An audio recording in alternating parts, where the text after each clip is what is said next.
All right, good morning, everybody. Thanks for being here. Really excited about the win, be 1-0 in the Rhode Island season. We're able to play a lot of guys. 71 participants actually got into that football game, which was well needed for our football team. As we go through the next, 10 games, we talked about how deep this team can be, but we needed a lot of guys to play. Our guys, did what they needed to do and found a way to be 1-0 in the Rhode Island season. So we told them from the beginning that we were going to play 60 minutes of football, period.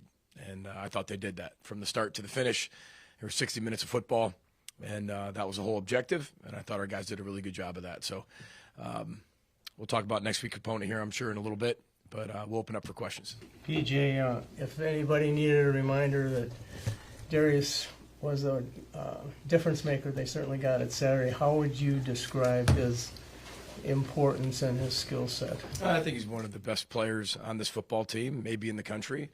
You're talking about importance to a certain team, how important is a player to their particular team. He's really important to our team, not only on the field but off the field, type of person he is, the leader he is, how he's developing as a man. There's so many things that I love about Darius. But, yeah, we've missed him. You can't sit there and say you don't miss your best players when they're not in there. We definitely missed him. I thought the guys did a good job supplementing that in game one. But you could just feel his presence and the things he can do on the offensive side of the ball and from the backfield, split out wide, his balance, the way he runs the football, what he can do with the ball in his hand. So, of course, he was missed game one, but that's football. He felt good. Medical staff, trainers gave him the ability to play in game two, and I thought he took advantage of that. What are some things you still want to learn about this football team before Big Ten play starts? Yeah, I think you're always learning. This is the old coach cliche, but I truly believe it. I think you're always learning. We'll be learning from game 10 to game 11 things about this football team. But, I think as we keep going forward, if you ask specifically, our offensive line, it kind of reminds me a little bit of the 2019 offensive line where we played a lot of different players, and I think you can see that. There's not going to be like, there's some controversy in who's the fifth. We're going to play probably a lot of guys as the season goes through.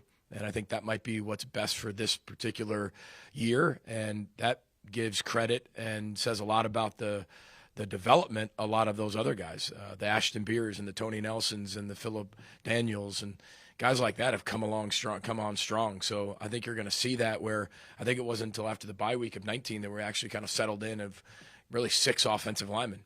And, I think that's what we're doing. That's a good thing. That we can be able to do that with so many guys. And I think that's one thing as we keep going forward, we're going to learn more about. What's the coaching point when it comes to the offensive line and the run game? I think you guys are averaging less than 3 yards a carry. What's the emphasis there? Well, I think they'll be doing everything they can to stop the run. Everything they possibly can to stop the run. And there's a reason, we threw for 200, max at 271 yards. There's 9 guys in the box at a time, and there's 2 guys unblocked.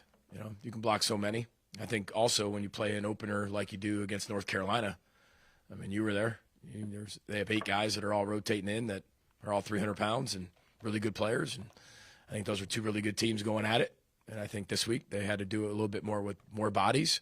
And we were going to take what the defense gave us. And we can sit there and be stubborn and say, you know what you just said, whatever we're averaging, and we need that average to go up. Or we can do what it takes to win the football game, right? And so that's what I love about this football team is – you guys like to use the word balance, but whatever you have to do to win the football game, we're developing on becoming good at. And I think that's what's fun about coaching this football team. It's not just a one-dimensional, it has to work.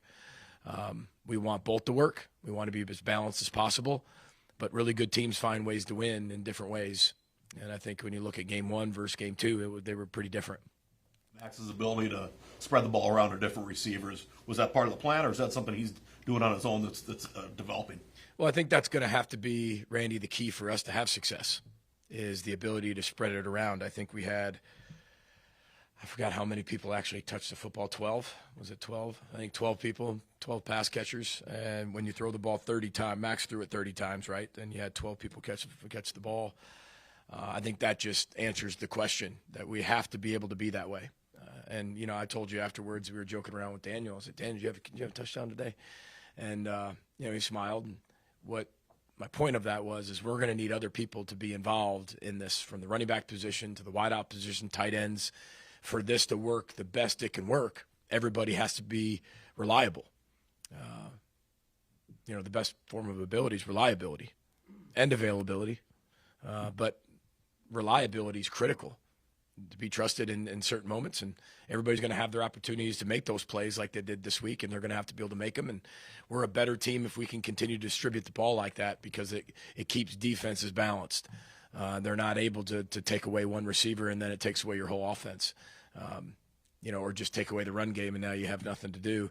So, that you're not very good at. So we've got to be incredibly balanced, and this goes on to the defensive side when we talk about the versatility and the depth.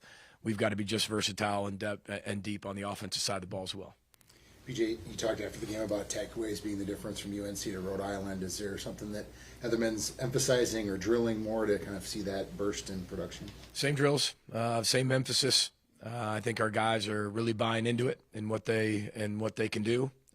We could have had another one at North Carolina with the ball on the ground, just didn't get on it fast enough. Could have also had probably 3 more picks in this one.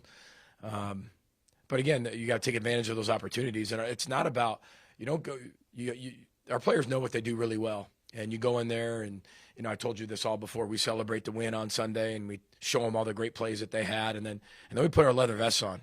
And depending on what it looks like, we got to put a lot of leather vests on. And there were a lot that we could have been able to have in the takeaway department that we didn't, that maybe we got away with this week, but you won't get away with later on.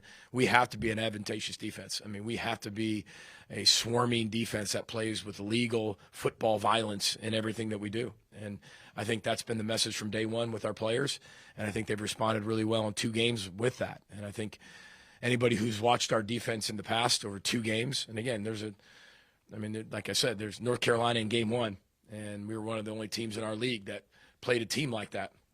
And then you look at game 2, I wanted to see it just about us in game 2. I want to see us, what we needed to get better from game 1 to game 2.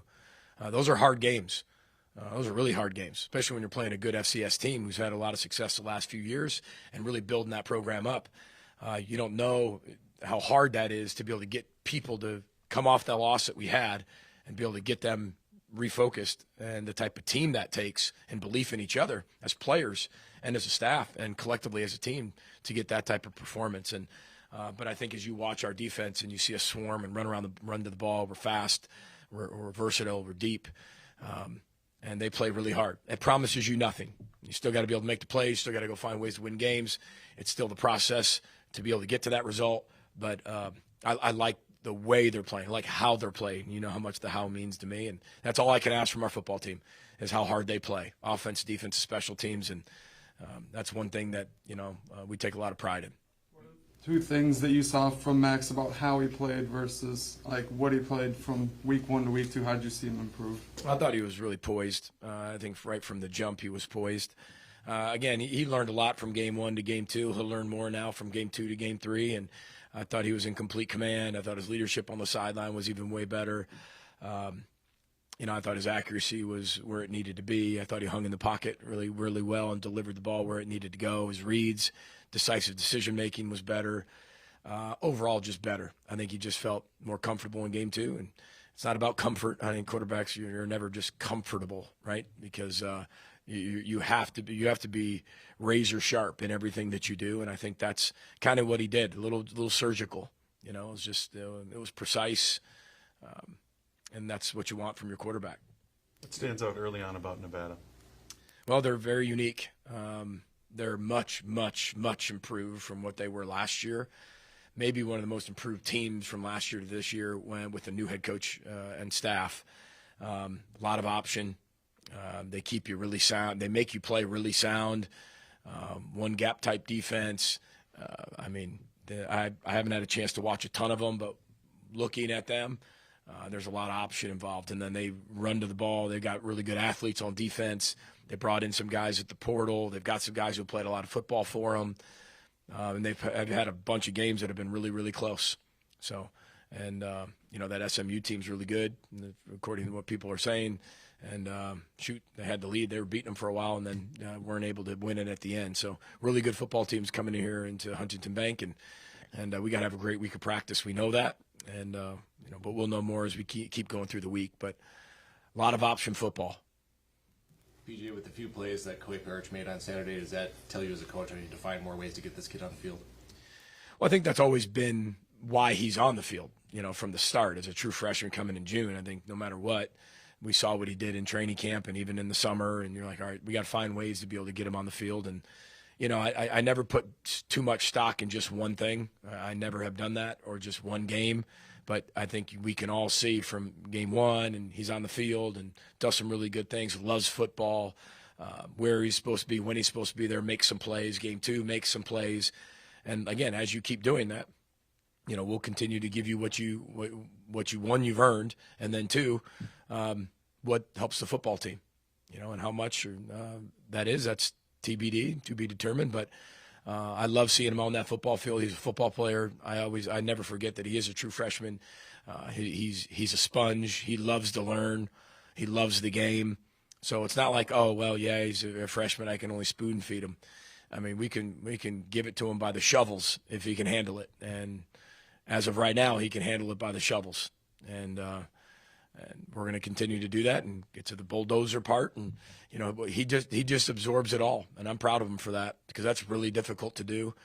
And he's really humble. I give him credit for that too. He knows how much he's got to learn and how far he needs to go. But, he made some plays for us, and hopefully continues to do that as the season goes on. But, I trust him 100%. And, again, that's hard to earn. PJ, what do you think of Devin Eastern's performance on I thought he played one of his best games he's played since he's been here. And it's not about an opponent. It's about, we take the opponent out of it, no matter who we play. Big Ten opponents, out-of-conference opponents. And we look at what is our expectation of how we play that particular position within the particular scheme, with the particular fundamentals and technique. And that's how we evaluate all of our players. It's not, hey, how'd you do against this guy? It's really a battle within yourself, because if you're really good at what you do, and you keep getting better at that, it doesn't matter who we put in front of you. I thought he played really hard, swarmed to the ball. I thought his technique was probably better than it's ever been, and I think that's one thing that's held Devin back just a tiny bit. He's always been ultra athletic and tough, but it's the technique that's got him at times. And I thought that he trusted his training and trusted his technique better than he probably has in the past, and hopefully he can take that next step and that next right step in his development, which I know that he can. What were the examples of the fertilizer that you talked about? You talked about it festering, and then you used fertilizer for how the North Carolina game in the run-up to Rhode Island. What were some examples of that? Well, I think that any time you lose, right? Somebody asked me, one of you, like, what's harder, getting blown out or in a loss, or lose on a last-second field goal? I said they're all hard. I said they all feel pretty much the same. But it's what you do with that loss that I think is incredibly important for life and football. I've always believed that. We all have our own loss. Every day there's something that we lose or somebody that we lose. I happen to be coaching 117 young men that there's somebody in every single one of their families that's sick, that they lost almost on a daily basis. You're constantly dealing with loss. And then you play a game, which you might not win every single game. You're not going to do everything right. So the hardest thing to overcome is expectation of other people, and let alone the expectation of yourself. And the way that we put these expectations on these young people, it's so hard when they don't meet that. And then we tell them they don't meet that. You tell them they don't meet that. So I think it's all about how you process that. How do you process the loss? And what is the culture inside the walls to take that loss and turn it into positives? Because the loss can just deteriorate you if you let it. And we can all have an excuse and a reason why the loss is deteriorating every single one of us. In our personal lives, in the football life, in our work life, we can all have that. We can all have that. And that's actually human nature to feel that way. But for us, we do everything we did do to turn it into fertilizer, where it's there to help. It's dirt. It's not good. It's something that you got to go through your life that's probably really, really bad and hard to overcome, but you might not see it now. But if you handle that the right way and you keep working and you have a great positive attitude and a positive mindset, which sounds corny, but it's true. Our bodies are meant, you can get through that with that. And I think that's why we talk about the fertilizer with our players. And when you're coming off a loss like that, that's only going to make us a better football team. And I feel like that had made us a better football team. And I'm not saying it just in one game and a score and a performance and the opponent we played. I'm not talking about that. I'm talking about how hard they played from after that loss and then had to wait 10 days to play again. and how they came out and played, I think that shows the example of what that fertilizer was. When it wasn't mud, it was fertilizer. And you get to pick which one that is. You want it to be fertilizer, you want it to be mud. Because at the time, when that happens, it all looks the same. And one's going to help something grow, and one's going to just stay mud. So, I mean, I thought that's what our players did that week. PJ, with your coaching experience over the years, working with training people and medical staff, what have you learned maybe that is in a real positive direction as far as hamstrings and preventing them and then dealing with them when they occur? Well, injuries are a part of football, Dave. I mean, that's the one thing about our profession, that there's things that you can control and there's things you cannot control. I remember even as a player, I mean, I took care of my body, I would think, is probably as good as anybody. And I dealt with hamstring issues my entire career. Hamstring and shoulders. No, my knees were fine, but it wasn't because I took care of my knees different than my shoulders. It just happens. And I think everybody's physiologically different. Whether it comes from people are tighter hipped or have tighter glutes, maybe somebody has more of a quad issue than a hamstring issue. Our medical team, our trainers, our doctors, our sports science department, the technology that's out there to help student athletes, we listen to all that. And the great thing about college athletics, and I think a lot of people don't really get, is for the only time really in their life, this time in Big Ten football in college, everybody in the building is there for their need to make sure they're doing well mentally, physically, emotionally, from mental health specialists to the trainers, to the doctors, to the coaches, to the strength staff, to the nutritionists, right? To the academic advisors. Everybody's making sure you're good. Think about that. Who's making sure you're good in your life right now? Your wife. There you go, Dave. That's it. And listen, some of them are married, some have girlfriends. I can keep going. But it's really their only time in their life. When you go to the NFL, there's one thing, but in the offseason, you have your own trainers. You have your own people. You have your own team that's taking care of you. We're giving them, tax classes and financial classes, and we're doing societal classes and the HERE initiative. Think about all these things off the field pouring into individuals. And it's the same thing when it comes into their body. You've been in our facility, and then you take them as they come. It's football. It's a violent game. It's a contact sport. People get hurt. But the sports science is what we're listening to a lot in the medical field and the training field, training department. So our people are doing a great job. Can't avoid them. You can do everything you can to prevent them. But if they do happen, then it comes down to listening to the trainers and the sports science and the doctors of how we can get the player back as quickly as possible, but as safely as possible, to maximize what players all want, and that's to be on the field. You're able to utilize tight ends more this week in the passing game. Just how important is that position in the passing game for this offense? I think it's just everybody's got to touch the football. For us to be a really good offense, everybody's got to be able to touch it. And I think there's years where you say that you want that to happen, and you're like, all right, maybe that's not going to happen as much. And we're going to have to take this piece and put it over here and move this piece to put it over here because that's the only piece we got. And so that piece has to continue to move so nobody can get a beat on it. But defenses are really good these days. They can find ways to take one or two guys out of a game like that. So as a whole, I think that's what I love about this team the most is, some of the players, but for the most part, people go down our roster and, they wouldn't know this is our deepest draft. This could be our deepest draft class. But nobody's sitting there talking about just one superstar. And that one superstar is making all the plays. It's a collective distribution of talent that people have a responsibility to do and a job to do, and everybody's excited to do that for each other. Andy, we'll finish with you.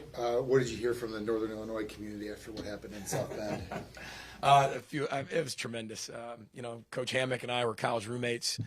It's your alma mater, so once a Husky, always a Husky. And it was so good to see because, Joe Novak started this a long time ago and the Boneyard victories. And I remember when we first got there and we were being recruited, we were on like a 25, 26 game losing streak, something like that. And it wasn't very good. And here's how bad it was. I was recruited. And I was selected as a scholarship athlete. That's how bad it was. But I remember him talking about his vision of what Northern Illinois could become. And he did it with a lot of area players, the Nick Duffys of the world, and Thomas Hammock was from Indiana. But, we were all these, crack on the shoulder, blue collar kids, just hungry to have an opportunity. Not many of us had a lot of offers. And then it didn't go well the first few years, and all of a sudden it turned. And our senior year, we beat Alabama at Alabama. We beat Maryland, who was ranked at home, beat Iowa State in the same year, beat Wake Forest, I think, the year before that. And we started collecting these boneyard victories. And that's always been a tradition at Northern Illinois.